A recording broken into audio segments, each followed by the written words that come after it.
Hello বন্ধুরা, দেখো আজকে সকালে রান্না বসিয়েছি। ইলিশ মাছ এনেছিল, তার ঝাল, লাউয়ের তরকারি, বড়ি দিয়ে ছোটা দিয়ে।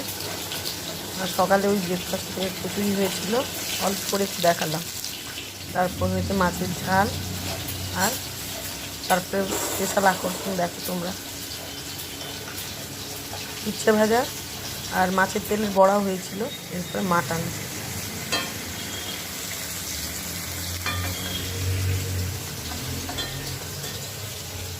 তোমরা কে কে মাটন খেতে পছন্দ করো অবশ্যই কমেন্টে জানিও। আজকে মাটনটা খুব দারুণ এনেছিল। আর ছেলের জন্য মেটে ওর বাবা নিয়ে আসে, মেটে নিয়ে এসছে। মাংসটা রান্না করেছিলাম আমি, রান্নাটা খুব সুন্দর হয়েছিল বন্ধুরা। তোমরা কে কে মাটন খেতে পছন্দ করো অবশ্যই কমেন্টে জানিও কিন্তু।